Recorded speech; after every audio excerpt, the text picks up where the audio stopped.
With threats to our nation waiting around every corner, adaptability is more important than ever. When conditions change without notice, quick strategic thinking is crucial. And with obstacles consistently impending, determination is essential in overcoming them. It's this willingness, decisiveness, and resilience that sets Marines apart. With our fighting spirit, we don't just fight battles, we win them. Marines are the constant our nation counts on to fight the unknown. And through adaptable problem solving, we do just that.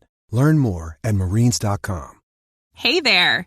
Did you know Kroger always gives you savings and rewards on top of our lower than low prices? And when you download the Kroger app, you'll enjoy over $500 in savings every week with digital coupons. And don't forget fuel points to help you save up to $1 per gallon at the pump. Want to save even more? With a Boost membership, you'll get double fuel points and free delivery. So shop and save big at Kroger today. Kroger, fresh for everyone. Savings may vary by state. Restrictions apply. See site for details. This episode is brought to you by Hyperice, the leader in advanced warm-up and recovery technology.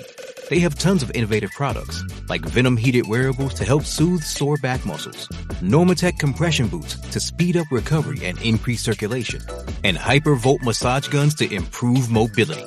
Loved by athletes like Naomi Osaka and Erling Haaland. Try them yourself. Get 10% off your order with the code MOVE at hyperice.com. Salah. Escape Cancelo. Oh, it's brilliant from Mo Salah. And still, Salah. Oh, sensational! Son had a goal and scored a beauty. Oh, what a strike from Yuri Tielemans. De Bruyne. That is what Martinelli forward. Still going up. Oh, he's done it again. And City have won. Ladies and gentlemen, boys and girls, children of all ages, EPL Index proudly brings to you the best prediction podcast in the world, A Tad Predictable, with your host, Tiriwa Chanakira, and his guest. It's GameWeek 29, and you know what that means. It's time for another brand new episode of A Tad Predictable. I know last week we teased the fact that we weren't going to discuss the Bournemouth-Luton game in GameWeek 28, even though I know you fantasy players are still counting on that game. I know, certainly from my perspective, my fantasy team hasn't done too great, and I'm hoping for a miracle from Solanke in that midweek game. So we've brought it into this show, and we've also brought a brand new guest onto the show, Sam. Welcome to the show, first and foremost. Obviously, Sam is a Spurs fan, so we'll get his sort of side of things in terms of how he feels Spurs are doing this season. But Stateside Lilywhites, welcome to this side of the pond. Yeah, it's nice to be here. Yeah, I feel honored guest, and hopefully I do myself and Spurs a bit of justice. No, we're quite confident with our Spurs guests. Jodie was probably our first Spurs guest, and she went on to win Bank It or Burn It in its inaugural season. So maybe that might be a good omen for you. But let's get into the fixtures. I know for this week, as we said, we've got the 5 fixtures this game week, if we include that Bournemouth-Luton game. We'll get into the fixtures, do some Bank It or Burn It, and somewhere in the middle there, we'll get your maybe State of the Nation address for how you see Spurs heading into the end of the season and maybe what they can look forward to in the summer, perhaps depending on where they finish off. But we start this game week with the aforementioned Bournemouth versus Luton. I mean, if I can kick us off on this one, I think Bournemouth would have been disappointed with their first half against Sheffield United. Definitely. It was a bit of a shock score. If you weren't watching the game and you sort of look and see Sheffield United leading, Bournemouth clawed it back, but probably felt they could have gone on and won it based on the pressure they were putting on Sheffield United. They will be hosting a Luton side who did relatively well to stay competitive in their game. Ended up getting that crucial draw, a late goal that helped them out in that situation. What do you make of this midweek game, Bournemouth versus Luton? Yeah, I was really disappointed in Bournemouth. I think they've been amongst one of a handful of sort of surprise teams throughout the Premier League so far this season, and they've got a squad in there that maybe doesn't quite lend itself to their position in the table. I think that Solanke is a possible shout for like an England Euros squad. I really like Marcus Tavernier. He's a good player. I mean, they've got quality kind of peppered in throughout their squad. And so for them to be at home, which can be a tough place to play, I was pretty surprised at the drop in performance. And right now, points drop to Sheffield United. They kind of feel like black hole points, where it's like, because those points kind of feel like they're going nowhere, because we all kind of are running under the assumption that Sheffield United are not going to stay up. And so dropping points to Sheffield United feels like a real kick in the teeth. So for that reason, it was definitely disappointing. And I would expect a rebound from Bournemouth midweek. I think they, albeit, a tough one, because Luton are fighting for their lives, and they've shown that they've done that really well so far this season. And despite, the small ground and, the slightly thinner squad as far as Premier League teams go, I think that they've shown that they can put up a fight as much as anybody. So I'm expecting a bit of a bounce back from Bournemouth, but in terms of bounce back matches, it's not the bounce back match you want, because Luton are no easy turnover. We've seen, they've taken City to the death. They've taken Spurs to a 1-0. They've taken Liverpool to the death. Arsenal had to, a miraculous winner from Rice at the death to beat them. So Luton are no easy 3 points. So I expect really high intensity match. I'd probably have to give the edge to Bournemouth since they are at home, and on paper, I do think their squad is a bit stronger, especially with some of the possible absences from Luton. A midweek game can be tough for a team that a smaller squad, thinner squad, facing some injuries. So it may be a tough one for Luton in that sense. So I think on paper, I'd probably give the edge to Bournemouth. Yeah, I think that would be the sort of message that I would be giving if I'm Andoni, is we need to respond. As you said, it's Sheffield United. No disrespect to them, but it's a team most likely going down. It would be quite the comeback if they're able to in the rest of the season.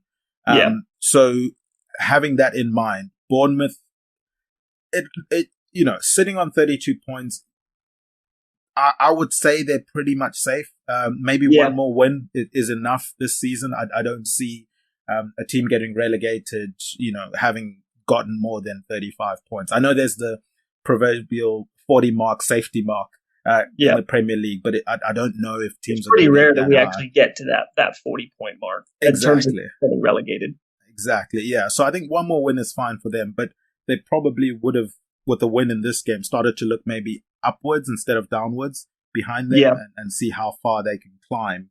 I'm looking forward to this game. I think it's going to be an interesting one in that Bournemouth will want to bully Luton in terms of possession, try and get on the ball, get it wide, feed Solanke as much as possible, try and get him scoring some goals. For my fantasy team, certainly would appreciate that. But Luton, I'm sure that penalty miss probably didn't do you much good at the weekend. It was one of those moments where he gets the penalty and you're smiling and you're thinking, and I triple captained him this week, so I'm thinking I'm on to something really good, and it's not been great so far, but we'll see if he can redeem himself. But Luton have shown, as you said, this season they're not going to lie down. They're not just going to allow teams to bully them, and they will try and influence the game if possible. For them, Adebayo wasn't quite ready for the previous game this weekend. They mentioned that he's close, but maybe not quite there yet. If they can get him back. He's so huge to the way they play, because they play a really traditional. They just want to put balls into the box. They're not complicated in the way that they play. They have Ross Barkley, who tries to dominate the midfield, and they put the ball out wide to Townsend when he's in, and just try to put the ball into the box, get dangerous balls, win free kicks, set pieces, and things like that. And Adebayo is really crucial to what they want to do. So him not being in there is part of the reason why I favor Bournemouth a little bit. But I will say betting against Luton has proved very unwise so far this season. So I do it with a lot of hesitancy. Yeah, I've gone 2-1 to Bournemouth in this one. I do think Luton will make it a bit of a game. And even if Adebayo is back for this game, I don't see him playing the full 90. Probably doesn't help Luton out in that department. So yeah, I've gone 2-1. What were you thinking for this one? Yeah, I expect something as high intensity as we know both these teams can play. I still expect something quite cagey. That first half, I think that the message from Andoni, like you said, which is this is a big match for us. It's important not to get turned over in the first half. And I think if Bournemouth have a first half like they did against Sheffield United, Luton have the quality and the intensity to put 2 or 3 goals in and kind of end the match in the first half. And so for me, I think that it'll be probably quite a cagey first half with maybe a goal or 2 here on the other side of halftime. So I like 2-1. I'm going to go for 1-0 to Bournemouth. Maybe Solanke actually bagging a penalty and helping your fantasy team out a little bit. But yeah, I'll go 1-0 for Bournemouth. I expect something a little bit cagier. We're kind of entering that portion of the season where, these 6-pointers, and we know Bournemouth aren't quite in a relegation battle, but they don't want to get dragged down into one. And so I expect something a bit cagier. Yeah, 1-0. Yeah, that's a solid shot. Let's move on to fellow sort of bottom dwellers, if I can call them that Burnley. They also sit on 14 points. They will be obviously entertaining Brentford this coming weekend. I think for Burnley, obviously had that 2-0 lead. They saw it disappear in the second half. I felt the nerves watching them play, and I think they sort of, maybe it's the mistake and maybe it's the circumstance of being near the bottom of the table, but they sort of at 2-0 they said, we're just gonna try and lock the barn door and hope we can see this out. Even at 2-1, they just don't quite have the squad to do that, and you kind of just saw it coming the entire time. So yeah, the pressure just kept building and building and building against them. So they ended up drawing that game, almost 2 points lost for them. And I believe on Twitter today we put up a poll, sort of gauging the biggest winners and the biggest losers from this weekend. And in terms of biggest losers, well, Aston Villa were at 61%, and I'm sure you enjoyed that one. Liverpool at 20%. Yeah, I took part in that poll, and I think you know where I placed my bet. Burnley sitting at 14%. I thought they would have maybe been higher than Liverpool, but I guess I get where people are coming from with that vote. And then Brentford are at 5%. Obviously, the two in the middle there, Brentford and Burnley, are the ones we focus on. For Brentford, look, Arsenal gifted them the goal to kind of get them back into that game. I'm assuming a lot of fans, especially non-Arsenal fans, maybe you included, not wanting them to win the league, would have been watching it with bated breath to see if Brentford could hold on in that game. But Arsenal come back, they get the late winner from Havertz. What did you make of Brentford in this one? To me, I think the one striking thing was Ivan Toney. Yes, he had that chance with sort of the volley that Ramsdale had a good save with, but I was a bit disappointed by him. Yeah, I think that we saw Toney come back after and he really played with that chip on his shoulder. Played really well. He scored against Spurs, and when they lost at the Tottenham Hotspur Stadium, albeit on a pretty cheap giveaway, but that's beside the point. But but it seems like now he's kind of struggling again with that. Having missed 8 months, like you can kind of see that in the way he plays. Like we expect Toney to have a similar kind of build-up play to that of like a Harry Kane, drop a bit deeper, receive the ball, spread the ball out wide to his wings and stuff like that. And I think not having Mbeumo is been pretty crucial for Toney, because he does so much work off the ball for Toney to receive the ball and allow Toney to just be a finisher instead of a creator as well. And so I think that the 8 months off mixed with not having one of their primary playmakers is, especially from out wide, which is where they want to do so much of their damage, Brentford. I think that we're starting to see a little bit of the signs of his sort of rustiness that, we talked about Solanke maybe being a shout for, in the Euros squad for England. And I think that Toney right now, most people would probably say Toney is first backup to Harry Kane, but I think that that's also dependent on him continuing to find some form. And I would say that Burnley is probably a pretty good place to start to maybe find some form, because Turf Moor is not the same place it was under the Dyche era. It's a place that you kind of go and, you can put 4 or 5 goals up on Burnley. And they're like you said, they try to, close the barn door, but they just don't quite have the squad to do it. And I think that's probably why we see them where they are in the table. Yeah. And I think if I'm Brentford, I want to put them under a lot of pressure as early as possible. Yeah. The crowd in the first half could turn on the Burnley players if it's not looking like it's going to go well in that game. I thought this was a tough one to predict, because usually I would have been quite bullish with a Brentford high-scoring win. As you say, this is an opportunity for them to try and have a get-right game. But they've not been playing too well at the moment. They're not. To be fair, they have had a run of fixtures as tough as. It was Spurs, and then I think it was Liverpool, and then it was City. Yeah. So I think this is their first match since. Oh no, they played at the weekend, but they've come off a really tough run of fixtures. So I think they'll be breathing a sigh of relief to be playing the Burnley side, but we see it all the time that you come off these tough run of fixtures and your fitness is a bit down, and maybe your confidence is a bit down, having not gotten some results. And, Burnley will probably be looking at this as maybe an opportunity to sort of snatch up and kind of bite one. So, it'd be an interesting watch. I don't know. Like you said, on paper, I want to look at Brentford and say they've got the quality. We know what they can do, but that's what makes it so hard predicting the Premier League. Yeah, I'm going to let you pick your score prediction for this one.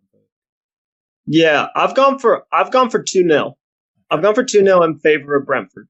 Until Burnley start proving me wrong, it's really hard for me, especially after watching that kind of capitulation against West Ham at the weekend. I think that it's really hard for me to put any faith into Burnley at the moment. I think we talked about Bournemouth as being one of the surprise teams of the season, and I think Burnley have also been one of the surprise teams for the wrong reasons. I think with Company coming in and the way they romped the championship last season, I think we were expecting at least a little bit of kind of fold over into the Premier League, and it just it hasn't been. They've been really kind of porous at the back and not really able to put the ball in the net on the other side of the pitch, and so. I think they've been a bit of a disappointment this season, and it seems like they just don't quite have the squad to play the way they want to play. They want to play with the ball, they want to play possession-based football, they want to do all these things, and that's all well and good. Like we all want to watch that, and it makes for entertaining matches when Burnley come to town and you have to go to Turf Moor. But again, they just don't quite have the talent in their squad. So I've gone for 2-0 for Brentford. I think that coming off those tough fixtures, they're Brentford are probably closer to a relegation discussion than they'd like to be. And so I think that, again, we talk about that 40-point mark, and we talk about all these things. And Thomas Frank will know that. He's a class manager. And so I think that we'll probably see them really try to get that monkey off their back and kind of put any discussions of relegation behind them and allow themselves to kind of, move forward. And I think going to Turf Moor is a good opportunity to do that. So, yeah, I've gone for 2-0 there. Yeah, and if they can just sort of give themselves a bit of breathing room there, because it is starting to get a bit hairy. It's 5 points at the moment that they are. I think Luton have that game in hand as well. Yeah. So 5 points plus, if let's say Luton go and win that game, it does start to get a bit worrying if they're not able to pick up form. I think this one will be a 1-0. Brentford win. As I said, I don't feel confident being bullish until they show me something. And as you said, maybe once this run of fixtures, they can shake it off. They will be able to become more prolific. But the problem with momentum is when it's not going right for you, sometimes it turns like an oil tanker. It's not easy to just, okay, now we've got an easy game, let's turn it on. It doesn't always work that way. Yeah, and another thing too is I'm looking at the injuries here for Burnley as well to kind of validate some of our predictions that we don't really anticipate seeing them put the ball in the net. And you see Luka Koleosho missing, who is probably by far their most threatening player. Yeah. Even if his output's not great, he's one of these players that I think mid-table sides are going to be looking for, a cheap left wing option when Burnley do go down, or if they go down, I should say. And then Lyle Foster as well, who's proven that he can put the ball in the net. So just those two guys out is huge for Burnley's output. So kind of further validating what we're kind of saying here. Yeah, and as you say, it then also comes to squad depth. They're already at a disadvantage trying to play Pep style football, not having a Pep style budget, and then key players getting injured. Or Pep style fitness, or Pep style anything, to be honest. Yeah. The only thing Pep style about Burnley is Vincent Kompany, and that's really about it right now at the moment. Unfortunately for them, yeah, that is the case. Let's move on to Luton versus Nottingham Forest. Obviously, the second time we'll be discussing Luton in this one. I think it's a great set of fixtures for Luton. If I'm looking at it and I'm saying, okay, I've got Bournemouth midweek, then I've got Nottingham Forest. This is an opportunity to drag teams into the relegation zone with us. Yeah. And give us a better opportunity to sort of stay up. The more teams we can drag closer to us, the better it's going to be for us going forward. But my worry for Luton is... This episode is brought to you by Pepsi Wild Cherry. Pepsi Wild Cherry is bursting with delicious cherry flavor and a sweet, crisp taste that gives you more to go wild for. Getting wild may look different these days, but whether it's opting for a solo Friday binge watch or a big night out, everyone can indulge in their wild side with Pepsi Wild Cherry. Also available in Zero Sugar. So grab a Pepsi Wild Cherry and get wild. 3 games in a week or 2 games in a week, however you want to spin it, it might be too much for them. I don't know if, because they do play with high energy. They do sort of give a lot of output from an energy perspective. I don't know if their players will be able to play at that intensity, at that level for 2 games. And I think Nottingham Forest will benefit from that. Yeah. They've got Chris Wood coming back. Obviously had that chance on the weekend. Decent save. That's huge for them. Having Chris Wood in the side is huge for them. Yeah, especially with, I think Origi did well, but still one of those players that maybe due to not playing a lot, the rust was there. He didn't finish off his chances the way you would have hoped him to finish his chances against Brighton last time out. But I'm still happy with how Nottingham Forest look under Nuno. Mm-hmm.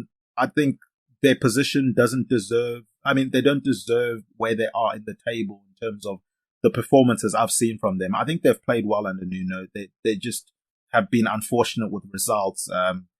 And once again this week, they're involved in another referee or VAR situation where Motta should have been sent off. I don't know how he stayed on the pitch.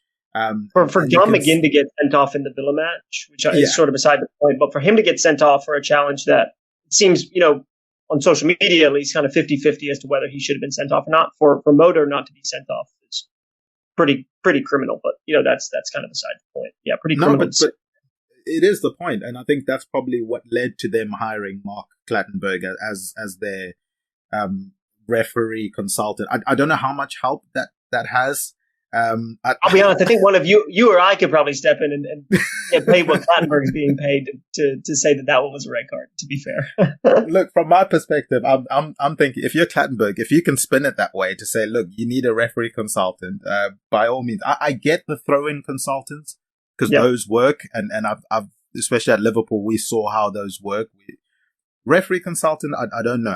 The jury's out for me in terms of how effective he is, but they have been unlucky. Nottingham Forest with some decisions so far this season. Yeah, no, definitely. I have it down as very possibly match of the weekend for sure. I think we're entering the point of the season where the relegation 6-pointers are as big a storylines as the top 4 race, and I won't say obviously the title because that's obviously a beast of its own, but we're entering the sort of one of my favorite portions of the season where like a lot of these storylines are really starting to cement themselves out. And Forest have found themselves in a position that, like you said, you look at their squad and Hudson-Odoi, Gibbs White, and Anthony Elanga, and Chris Wood, and Nuno at the helm, and you're like, how are these boys where they are? And I've been a proponent. I've said this on my show as well. At some point, you have to think that Forest come good. You just have to think that at some point they put it together. But the frustrating thing for them is they do have a front line or a squad of kids who didn't quite cut it elsewhere for whatever reason. Whether their finishing wasn't quite up to snuff or whatever. And it just seems like some of those things are continuing to haunt them a little bit because Gibbs White will pop in with 2 goals randomly and then kind of go missing for a few games. And Hudson-Odoi looks like a world beater at points, and then sometimes he's completely invisible. And Elongo, if only Forrest could play Man United every week and Elongo could play against his former employer every week, then that'd be a different story. But at some point you just have to think they have too much talent for it not to come good. I'm searching for positives here for Luton that, they'll be at home, which we've seen is almost, one of the hardest places to go. Ironically, that it's probably one of the toughest grounds to go to. Really tough place, even for the biggest teams. But negatives are the quick turnaround with a thin squad. I assume Adebayo will probably be back for that. And, you put the likes of Townsend and Barkley in there, and they've got experienced heads. They know what they're doing. So they've got some positives in there. But it's I want to cheer for Luton. I really do. But I think the biggest thing going in their favor is definitely the fact that it's at Luton. I think that'll be the turning point as to whether it's a 4 or a draw or a Luton win or anything like that. So I don't know. Again, I just come back to the fact that Forest, a club of their stature, of their fan base, of their financial backing, they've proven that they're willing to invest in the squad. They don't have a ton of injuries to note. That you think they have a relatively fit squad. They're obviously out of cup competitions. They've just got not getting relegated to focus on, and you'd have to think eventually that they're going to come good. Yeah, and I think for me, I'm expecting this to be probably, as you say, one the game of the weekend. I'm envisaging sort of like a basketball type end-to-end game. Yeah, very much so. As you say, Kenilworth Road, they've tried to make it a fortress. I think they've been quite successful in their approach in that way. It's a very small, compact stadium, so obviously intimidating place to go. I mean, you got the fans about like 2 yards from you at all times, so it's pretty intense place to go. Yeah, and whether or not there is going to be the space for the Gibbs Whites to run into, I don't know if there's going to be as much space, so it's going to be tricky. But I don't know if it's me trying to will this into existence, but I'm hoping for a 3-2 game because, as you said, this is the exciting time of the season when teams know that, winning is the only option. I can see both these teams going gung-ho for this one. I'm going to lean 3-2 to Nottingham Forest purely because of the amount of fixtures that Luton are going to have to play over the next week and taking into account this past weekend as well. I just don't think they're going to go away quietly, which means Nottingham Forest are going to need to score 3 if they want to come away with the win in this one. So that's the logic I've gone with, maybe a bit more with my heart than with my brain. Yeah, I've actually gone for 2-2. I think I think that Forest will have opportunities to go ahead early in the match, and maybe they'll take 1 or 2. But I just fancy Luton to continue doing what they've done all season. If we were betting on, or if we were predicting which one of these teams we think is going to fight more and is going to go tooth and nail a bit more, is going to have a bit more graft about them, then I would say Luton 100%. And I think that crowd, if it's 2-1, 2-2 come the end of the match, or the last going into stoppage time, then I'll obviously fancy Luton. I think they've got just got so much. Just so much dog in them, to use like a very American phrase. They got that dog in them, and I think that I'm trying to think who a draw is better for. I don't know what you think, but I think a draw is better for Luton with that game in hand. And again, it kind of further brings Forest into that relegation battle. And so I think this will be a one where it's like a basketball match, like you say, and at the end of it, ref blows the whistle. It's 2-2 and everyone just collapses in a heap on the pitch, and it's sort of like nothing ventured, nothing gained. It's kind of got that feel about it.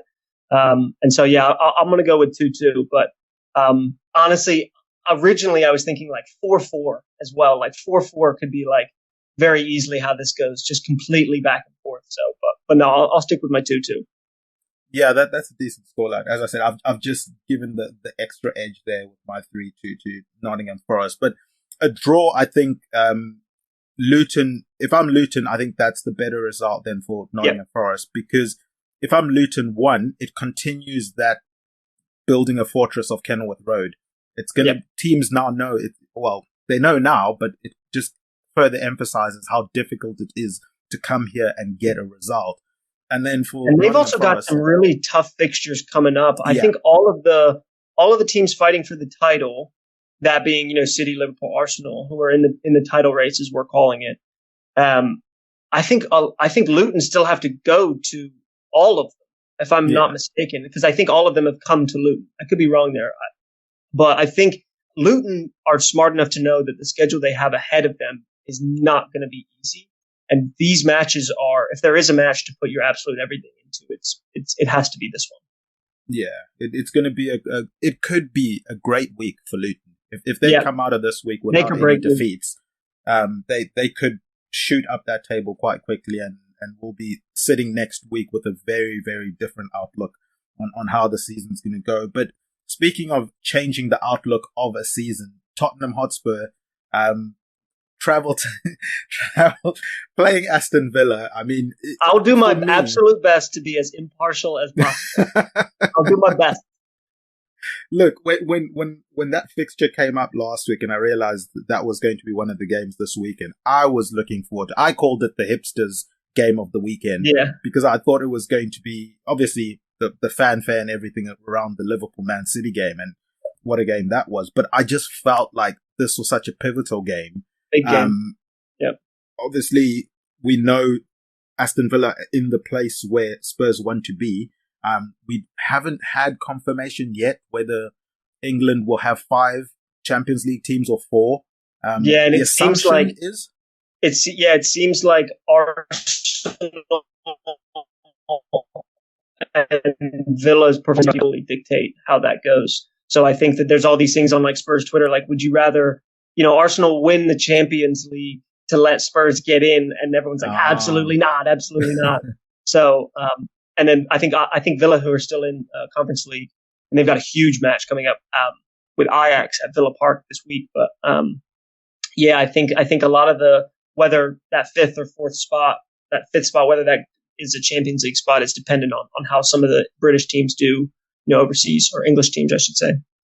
Yeah, but the good thing for Spurs is they now have 4th spot in their hands because of that game in hand. If they go and win all their games, that's 4th place secured for them. So it's now in Spurs' hands, which is what you always want in these situations.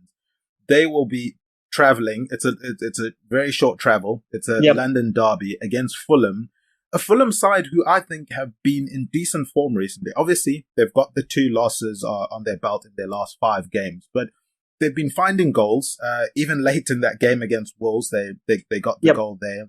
Had chances to go ahead before Asa Nouri got that Wolves goal. I've been low-key impressed with how Fulham have been playing this season, and I don't think it's a coincidence, because we, each year at A Tad Predictable, we vote for sort of the team to root for that season for A Tad Predictable.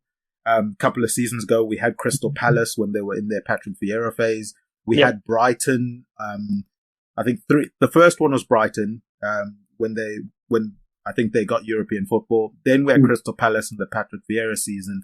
Last year, we had Aston Villa, who went on to then do what they did. And you guys are doing. Can you pick Spurs next year? That'd be great.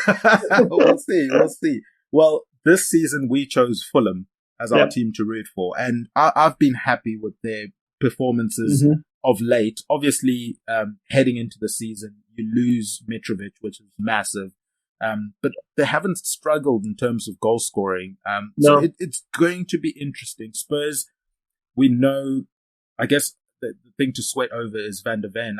I know he has a scan today to see whether or not there is anything, but he was the only player who was forced to come into the training ground to do some assessments and stuff like that. So everybody at Spurs got the day off except for Van der Ven. So Yeah, we'll see it. I think it's just, I'd like to think it's maybe him just knowing himself better than anybody else. And, being a guy who relies so heavily on his pace, to obviously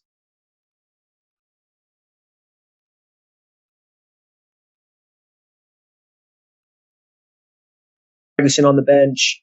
I've got players who can come in and do a job. I'd rather, not try to run this one off, because that could be him out for the rest of the season. So that's kind of the hope, and it doesn't appear like it's anything super major. But yeah, we'll see. It's always a worry seeing him go down.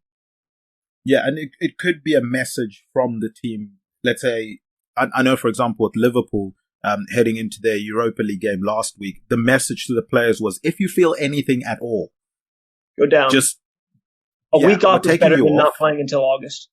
Exactly. We'll take you off, take the cautious route. So it could be with Spurs' high line, with that game, the way it was looking, where he was going to be having to do a lot of high-end sprints, maybe he felt, better to be cautious and come off. But Fulham won't have the ball in this game. Spurs will try and press really high up front. Yep.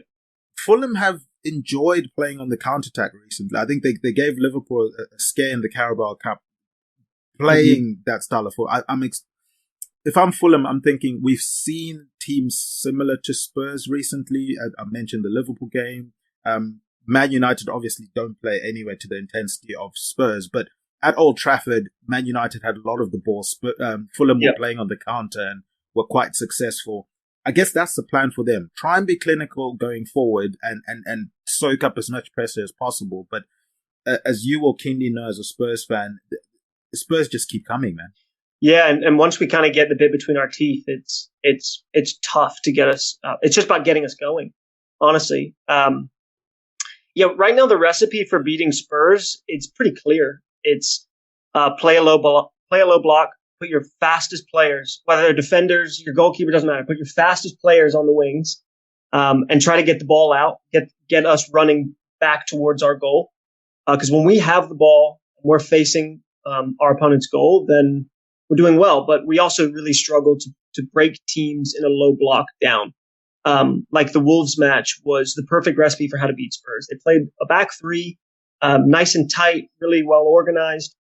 And then they put Neto and Hwang Hee-chan on the wings and got the ball to them and had us running on our backs. And Basuma and Romero looked like chickens with their heads cut off. They just didn't know what to do. So the recipe for beating Spurs at the moment is pretty clear. I will say I don't know if Fulham quite have they have a lot of technicians in their team, your Harry Wilsons and your Tom Kearneys and players like that, and Andres Pereiras and whatnot. And they have a lot of really good talent on the ball. As for pace, I don't worry as much with Fulham's pace as I did maybe a Fulham or even a Crystal Palace at times, who do have some pace in their squad. So yeah, I don't know. Fulham are a tough test for us. They knocked us out. This fixture was the Carabao Cup fixture that knocked us out, or in the third round. We lost to them in penalties. So this season we've seen that getting a result at Craven Cottage is tough. We beat them earlier in the season at the Tottenham Hotspur Stadium 2-0, I think is what it was.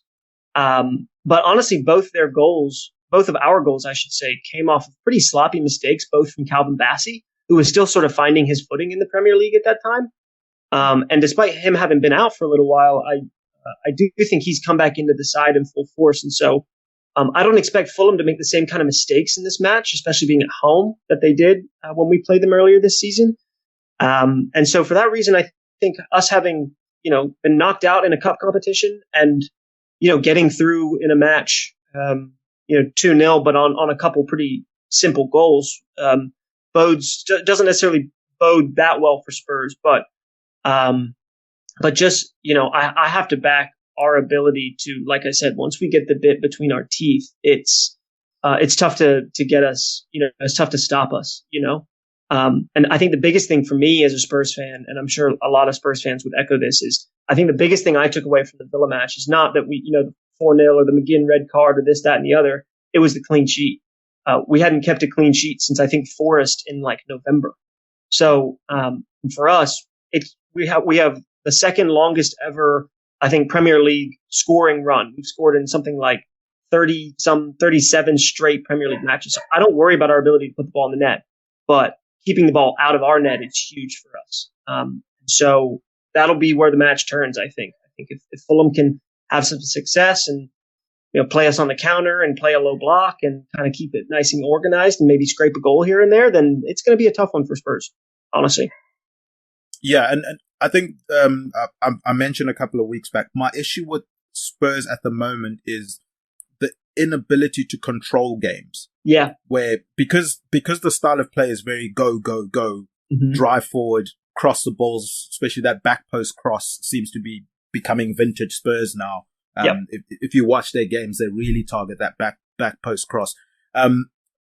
There's not moments in games where Spurs just put their foot on the ball in midfield and sort of pass it around, maybe slow the tempo down a bit. It seems to be an overdrive all the time, which gives teams the opportunities to counter and get at their back line. So I've predicted a Spurs 2-1 win. I was tempted to go 3-1 because Spurs seem to, at the moment, score a lot of goals in quick succession. Yep. And just blow teams out. Yeah, we saw against Palace, it was 3 goals in like 11 minutes. And then we saw it at Villa, it was 2 goals in the span of 3 minutes. And so they come in bunches when they do come. Yeah, so I was tempted to 3-1, but I've stuck with 2-1 because I think Fulham have been in decent form recently. But what prediction were you going to go with? Yeah, I think that, it's an interesting shout. I think that, it's just going to be a tough one, honestly. It's a hard one to predict as well. I think that you bring up a good point about Ange's, his sort of philosophy is like, we're at a stage of development with Ange where it's pretty clear to the players how to go out and be competitive in every match. It's really like that is very clear. Like Spurs are competitive in almost every single match. Minus the Brighton match where we got sort of blown out of the water at the Amex. But besides that, we've been kind of competitive in almost every single match. But you're right. It's that now it's going from being competitive. We've won the game. Now let's see out the game. Because there are times we saw it really against Everton where they snagged a late equalizer at Goodison and where we just kind of look a little crazy at times. And you just kind of want Romero to put his foot on the ball and play 10-yard passes back and forth with his wing backs and just sort of pass around people. We saw it against Villa a little bit, but that's different because there are 10 men. We were up 3-0, 4-0, and that's different. But I'm talking sitting on a 1-0, which we see City and Liverpool do with ease. And that's something that we need to be able to do. So I've gone for 2-0 again. For the reasons that I said earlier, I don't fear them as much on the counter as I do like Wolves. And I think we saw that play out in that Wolves match with Fulham at the weekend. And I think that we're in a real purple patch in terms of our finishing and our goal scoring. Timo Werner, who's a guy who seems like for a long time in the Premier League can't ever put the ball in the net, is on a goal scoring run. So like that's the kind of football Spurs are playing at the moment. It's that we got the guy who can't score in the Premier League and he's scoring goals. So Brennan Johnson, who people are calling a $50 million flop, he's flying. He's got 10 goal and assist contributions, 10 goals and assists in this campaign. So yeah, I've gone for 2-0. I'm biased. I'm very biased, and I'll put that huge asterisk under my prediction. But yeah, I think the reverse fixture from earlier in the season in the Premier League, we'll see that again with a 2-0. I've not gone for a 4-0 again as much as I wanted, but I'll go for a 2-0. I appreciate you reining yourself in a little bit there, but I had to. In terms of the control thing, as you said, to me, I think it comes with time. It took a while for Liverpool to get to that stage, and they didn't win the league until they got to that stage where they can play in third gear and know when to switch to fifth. Yeah, and then ease it back into third, and that comes with familiarity of the system and the manager and playing with each other. Yeah, and players who aren't going out on international duty mid-season and having Spurs amongst a load of other clubs have been really riddled with injuries, and just having all the guys in the building for 2, 3, 4 months at a time is huge. Yeah. And we still haven't quite had that yet. So it'll come. Yeah, I think patience is a word that Spurs fans hate because we've had like 2 decades of patience, under Mr. Levy, but patience is the word right now with Ange, and I think that we're starting to see signs of what patience is bringing us. Yeah, definitely.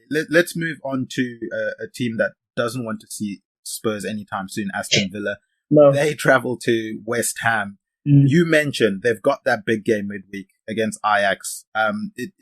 Maybe some might say they had one eye on that. I don't know. It's obviously maybe a situation that a lot of Villa players haven't been in, where they've got a European game, that they've just played, and then they've got another European game coming up. Yeah, and a big business to take care of in the Premier League. You know what I mean? That's it's the position everyone wants to be in. And then you get into that position and you realize how tricky it is to game manage that. Being able to play 3 really competitive high end games. It will be interesting to see how the game goes against Ajax. If they win, obviously they'll be bouncing into this game against West Ham. For me, West Ham, it looked like they're the quintessential European team in that they just don't want to lose in the Premier League. That's how it felt they were playing like a team that we don't want to lose in the Premier League. A draw is fine. But we really want to do well in Europe. Yeah. If they bring that approach against Aston Villa, I think Ollie Watkins and the boys take care of business pretty. Yeah, they can't have a first half like they did against Burnley, because it will be 3-0 at halftime. Even with a depleted Villa squad who are tired coming off Europe, I think West Ham cannot afford to play that way. Yeah, but somehow they keep getting late wins, obviously, or I guess the draw against West Ham. It almost felt against Burnley. It almost felt like they were going to win that one with Ings when he came on. Mm-hmm. I'm not happy with the way West Ham are playing the Premier League at the moment. I'm not confident at all with them. I've gone 2-0 to Aston Villa in this. Oh wow, yeah. I think the fact that they both have European football kind of equalizes that level of intensity and tiredness. They'll both be coming into this one tired. Yeah. And as I said, it feels like West Ham's priority is mostly in Europe this season, and they're going to suffer in this game against Aston Villa. Yeah, I think it's another. If you had gone back in time 2 weeks ago, you would have looked at this sort of 4 fixtures in a row for Villa, with two matches with Ajax, a match with Spurs, and a match with West Ham, as we talk about a defining part of the season, and for Villa, that's what this is. And so to go to Amsterdam, and then obviously the tough one with Spurs. You look at this West Ham match, and you have to think that we saw it from Leicester City a couple years ago, right? Where they felt like a shoe, and they were in second, third, they were really competing, and then they were still in Europe at the time, and we really saw their form start to deplete, and then on the last day of the season, they actually got kicked out of Europe entirely. So, and you kind of you fear for that a little bit with Villa, which is and the thing that worries me the most about Villa, which is that the thing that made them so successful was obviously Ollie Watkins bagging in goals, Leon Bailey doing what he does, them being strong defensive. They have the bones of a really good Premier League team and a European fighting Premier League team. But the thing that was their strength was their midfield. Camara and Douglas Luiz, John McGinn backing up into every player he can find. Jacob Ramsey, who's a player I love. I love Jacob Ramsey. I love the way he plays. He's had some injury worries. But you look around and Ramsey is still not fully fit, and McGinn's going to miss out, assuming that any sort of appeal they do doesn't succeed. Well, either way, he's probably going to miss one match. And Camara's out with, I think, a significant knee injury. Yeah. And so you look at the center part of what made them really successful. It's going to be harder for Ollie Watkins to get the ball. And Leon Bailey's not a player to track back in defense and cover in the midfield. That's not what he does. And it's not really what Ollie Watkins is. A different style striker to a Harry Kane. He's not going to drop deep. He's not an Ivan Toney who's going to want to come back and win the ball as much. And so, and then obviously they're still missing Mings. And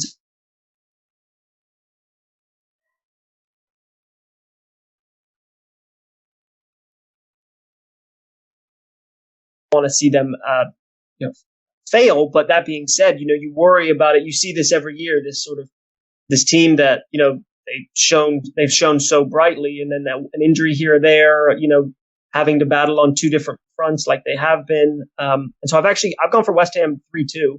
I anticipate with both teams being depleted physically, sort of like you're saying, I anticipate that we're going to see not as strong of a defensive effort. I think that we're going to see a bit more sloppiness defensively. Both teams have shown that they can give away a load of goals, and so I think that the likes of Jared Bowens and Paqueta, or Paqueta, however you want to say it, I think he's fit. I think he maybe had a bit of an injury concern in the match. I can't quite remember, but I think he's fit, and so I like West Ham's prospects in this match a bit more than I like Villa's. The London Stadium has been a tough place to play. West Ham had a really tough job making the London Stadium sort of their own ground. Like, that was a really big ask. And they've done that. They've done that really well, and it's turning into a place that you don't quite want to go to. And so I think the big crucial tiebreaker for me in this, and that the reason I'm going for West Ham, is that West Ham have had a season last season where they were able to kind of negotiate between the Premier League and the Conference League and Europe. And so I think that they have a bit more experience in terms of how do we want to manage our squad midweek? How do we want to manage player times? How do we want to train? And that's the big things too, are the things that we don't see. Or how are we training midweek? Are we reducing the intensity? Are we doing a bit more different kind of work in the gym? And I think West Ham have a season of experience over Villa, at least in recent times. So for that reason, I'm going to go West Ham. I think we'll see a good amount of goals, and I think we'll see Jared Bowen with a winner. There you go. I'll go uber specific. Jared Bowen with a winner for West Ham, 3-2. And as they say, styles make fights. So as you're suggesting, it could just be a fixture that suits West Ham really well. Yeah. Obviously, we know Aston Villa play with the high line like Spurs, and Bowen hopefully will have space, if you're a West Ham fan, to exploit that. I think Paqueta is just playing injured. It looks like he's been injured all season. He's in that bracket with the likes of Saka, who just seem to, they're just going to play the whole season, even though they look like they've got an injury. But those are the fixtures for this coming weekend. Obviously, you've got Bank It or Burn It with regards to those fixtures coming up. But before we get to Bank It or Burn It, I thought let's just discuss Spurs. Sure. How do you see where they are? You mentioned, obviously, Villa might start to find things difficult navigating both Europe and the league. Spurs, obviously, it's annoying being out of the cups, but it's low-key then the blessing in that now it's one game a week. We can focus on that, try and get as high up the table as possible. And lastly, do you think the summer will be affected by how high Spurs finish? Yeah, it's been an interesting season. I think you could probably break Spurs' season down into like 4 chapters. If it were a book, it'd be sort of 4 chapters, where chapter 1 was just flying. I mean, it's better than anyone could have possibly imagined. And I think we all kind of deep down knew that was great, and we were able to bag points early in the season in a way that we haven't in recent seasons. So chapter 1 was absolutely flying, and chapter 2 pretty much started the second Van de Ven's hamstring exploded against Chelsea at the Tottenham Hotspur Stadium in what was a pretty tough day. We went through this time of a lot of injuries and red card. Romero missed a bunch of time. Doggy missed matches here and there. Van de Ven was out, and we were playing with a back line that looked ragtag back line. I mean, at one point we had like Emerson Royale and Eric Dyer Ben playing Davis. our center backs. And it was like, what on earth what has happened to this team for the first 10 matches? And then chapter 3 was sort of like, we got players on international duty. And so we've got guys who are coming back in just as other guys are going out the door. And then kind of this, where we saw a lot of up and down fixtures. We saw, we'd win a match, lose a match, win a match, lose a match. And so, kind of really up and down. And it starts to feel like that we've sort of entered this new phase where we're playing with a bit more confidence. The squad health, not just individuals' health and availability, but the health of the squad, because there's something to be said about that. Is that you can have players who are individually fit and ready to play, but are they at the same tempo as other guys? You look at a guy like Kulusevski, who's played pretty much every minute of the Premier League this season, and he's playing alongside a guy like Son, who's missed a month of the season. And so they may be at the same fitness levels, but are they at the same kind of competitiveness levels and things like that? And it feels like we're kind of getting back into it. And, I don't know. There's also something to be said about, is playing midweek good or bad? For some of these bigger clubs, I actually think it can sometimes be a bad thing, because you kind of only have one chance every week to play well. Whereas you look at a team like City or Liverpool or Arsenal, who every 3-4 days they're having to be their best. They can only think one way, which is we need to always be our best. And it's maybe a bit easy to get a bit more complacent. The matches that Spurs haven't played well this season, I think there's been an element of complacency that could maybe be tied to the fact that we're only playing one competitive match of football a week. And so there's something to be said about that. So, but, I think that Ange had some really interesting comments as we look to like a top 4 race, that he obviously has a different mentality to some of the, the media, is like how we want to talk about what top 4 is and how important it is. And, from an ownership perspective, how much money that brings.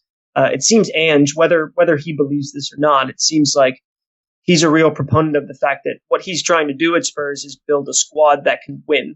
He's not just trying to like get the Champions League. Like that's not what he's trying to do, because then that just turns Spurs into a feeder club. And that's not what we want to be. We don't want to be a feeder club who gets into the Champions League, has a player who shows off and then gets bought by a bigger club.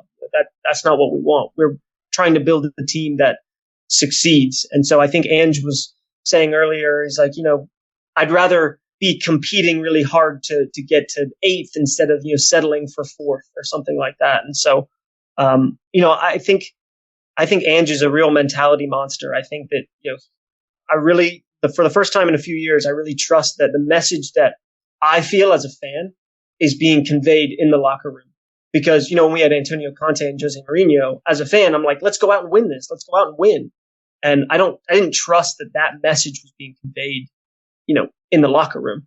And I feel like Ange is just a fan who's just like, go out there and win the match. Like, let's go out there and win. We want to be winners. And so, I love it. I love the mentality that he's brought.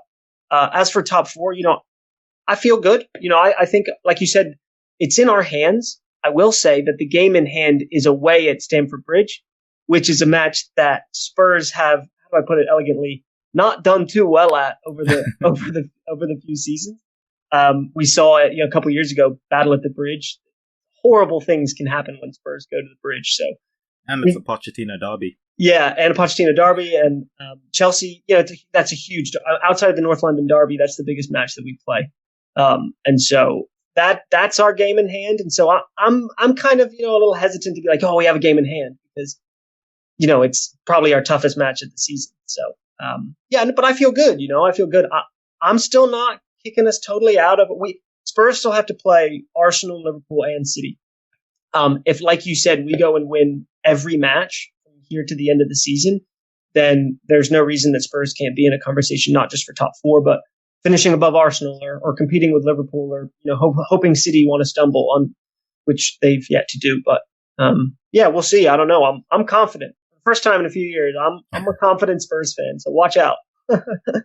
Let's hope that confidence bleeds into your bank it or burn it prediction. Yeah. But in the UK here, only one fixture, it happens to be Fulham versus Spurs, is going to be shown on TV. Mm-hmm. Which is obviously a struggle that we have here, trying to find a way to watch all these games. But guys, if you link up with our presenting sponsors, Liberty Shield, obviously this podcast is presented by EPLindex.com in association with Liberty Shield.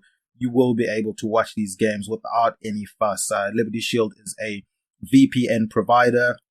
It's really easy to install, really easy to use, and has a whole host of features. It can be used on multiple devices. That's whether you're traveling and you don't want to be locked out of your bank account, if you want to stay safe whilst using public Wi-Fi, or you want to unlock geo-locked content, or just protect your online data. Really, it's a really good tool. Liberty Shield is highly recommended for you. Definitely my favorite thing is just simply unlocking content, being able to go onto Netflix and change my location to watch maybe some of the US shows that are locked here in the UK, or, for example, watching Premier League games, being able to find a way to watch the games is helpful. So guys, if you use the coupon code EPL25, you can get 25% off of your router or your VPN software, which downloads straight onto your podcast. But Sam, I'll let you gather your thoughts and we will be right back after this short break. All right, we are back. Bank it or burn it. I know you mentioned Spurs. I'm nervous. Confidence they're going into it. I was hoping that the Spurs confidence and getting you to speak about Spurs and get confident would help you and bleed into the bank it or burn it. I'm feeling good. All right. Okay, so guys, what I'm going to do is I'm going to put 15 seconds on the clock. Sam is going to try and answer all 5 questions in each of the 5 rounds before that 15 seconds runs out. I'll read out each question. If he thinks the scenario is going to happen, he's going to shout bank it. If he thinks the scenario won't happen, he's going to shout burn it. At the moment, controversially, our leader is executive producer Guy Drinkle, and he finagled his way onto bank it or burn it this year. That feels questionable.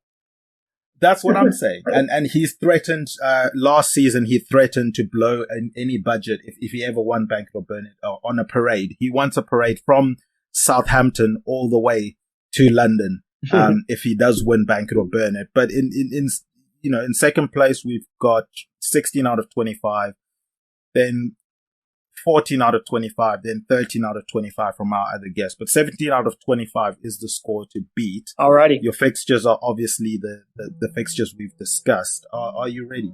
I think so. I'll only know once we get started if I'm up for it. All right. I will put 15 seconds on the clock. We'll start with Bournemouth versus Luton. Your time starts now. Possession of 55% to the home team. Over 8 shots on target. Bank it. Over 20 tackles. Bank it. Headed goal. Burn it. Knee slide goal celebration. Bank. Nicely done. With a little bit of time to spare as well. I'll let the clock run out just so you know everything's above board. But yeah, maybe shaking some of the nerves off after that first one. Yeah, no, feeling good. I'm feeling good. There's, I will say, the ones I answered, or the ones I was looking at first, were definitely the Fulham, Tottenham ones. There's, some things like that. So that helped me kind of, okay, this is how it's going to work. So. All right. So that's probably the game that you want to get 5 out of 5 on. Yeah, right. But exactly. Let's go with Burnley versus Brentford first. Your time starts now. Possession of 55% to the home. Bank it. Over 8 shots on target. Burn it. Over 20 tackles. Bank it. Headed goal. Burn. Knee slide goal celebration. Burn. All right, a burn. I think Tony's above a knee slide goal celebration. He'll do something fancy. Oh well, Jake had the mentality of being a weather watcher, and he was saying if it's going to rain, there's going to be some knee slides.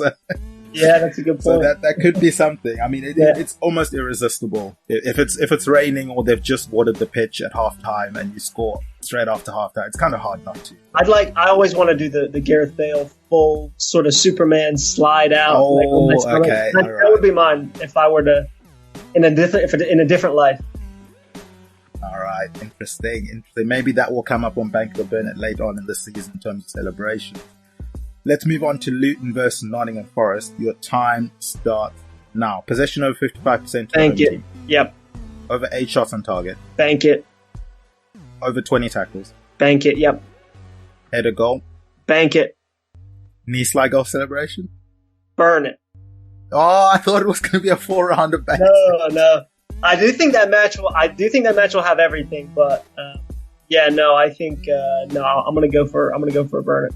I envision if that one was celebration with the crowd, I would have banked.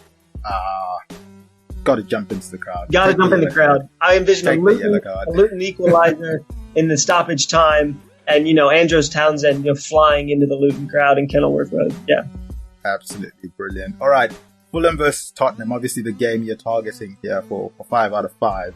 Your time starts now. Possession over 55% to the home team. Burn it. Easiest one. Over 8 shots on target. Bank it. Over 20 tackles. Bank it. Header goal. Burn it. Knee slide goal celebration. Bank it. Yep. Well, if Maddison scores, it's that dart. Yeah, and Sonny likes to put the arms out, and he likes to do his little watching from the crowd thing, and with the headed goal, no Richarlison in our team. I don't envision too many headed goal chances. And like I said, Fulham has so many technicians that I envision a Harry Wilson curler over a headed goal. It's a decent shout that. All right, let's move on to our last fixture, West Ham versus Aston Villa. Your time starts now. Possession over 55% to the home. Yep, bank it. Over 8 shots on target. Burn it. Over 20 tackles. Yep, bank it. Headed goal. Burn it. Knee slide goal celebration. Yeah, bank it. Bank it to end it off. All right. Well, thank you for playing and indulging us. We glad I got them all off. That was my biggest worry. I know. Look, you had time to spare in pretty much all of them, which is always a good sign. Nice. But we will see how you get on and obviously report back to our listeners. But that is going to do it for another episode of A Tad Predictable. Sam, do you have anything you want to plug, put over, or promote before we wrap up? Yeah, like I said, you mentioned at the beginning of the show, I host Stateside Lilywhites, which is a fun show that I do, passion project thing that I really just started at the beginning of this year. So it's picked up some traction. Been able to do things like this, which is exciting. And like I said, here in the States, you see the kind of culture that football has in the UK, and we lack that a little bit when it comes to footballing culture. And so I'm just trying to build that. And I live in the northeast of the US, which if there is a footballing culture, it's definitely here in the northeast. So, but yeah, it's all sort of in an attempt to build a bit of a culture. So yeah, I dropped my most recent episode right after the Spurs match on Sunday with Villa. So feel free to give that a listen if you feel so inclined. And I also have video versions of that on YouTube, where I also, post some shorts and try to do some more fun stuff on there. And then I'm also, pretty active on Twitter as well. So, feel free to shoot me a follow, which is always welcome. And, whether you're a Spurs fan or not, I enjoy some good banter. So, I try to go out of my way to not talk too poorly of any club. I don't like being like that. I want to see everybody do well. I just want to see Spurs do better than everybody else. That's it. Look, as a Liverpool fan, that's my philosophy when it comes to Everton. Yeah. I'm like, look, and I usually get in trouble because people are like, oh, we want Everton relegated. I'm like, look, Everton could finish second. I couldn't care less. As long as Liverpool finish first. That's all that matters to me. Yeah. It's weird. Guys, there are kind of these subcultures of I think it's any club, especially in Spurs. Like if you're not Levy, you're either Levy out or Levy in, or you want to see Arsenal lose or you want to see Tottenham win. So it's like these weird subcultures of fans. And it's like, no, I like watching Jungmin Son put the ball in the back of the net and then wheel away and watch Brendan Johnson shush the away crowd. Like that's kind of what I like to watch. What everybody else does, I don't really care. Awesome stuff. Guys, from my end, go and check out all the content on the EPL Index website. Their match previews, post-match reviews, player performances, all the news that you guys could wish for.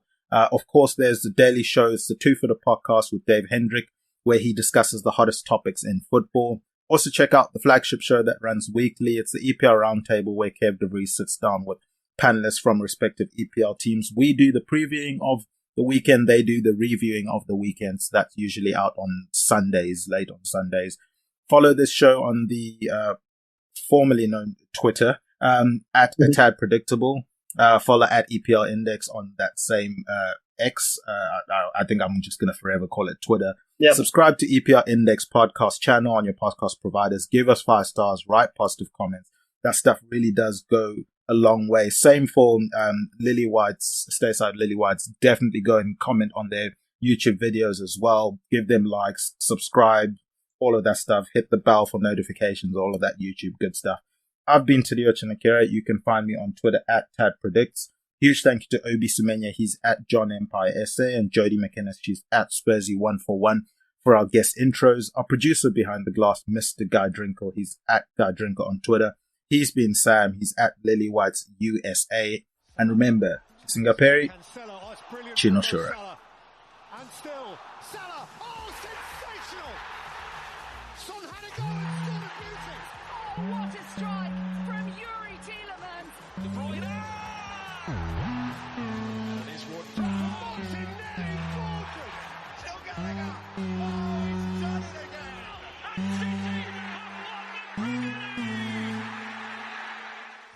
Sports Social Podcast Network.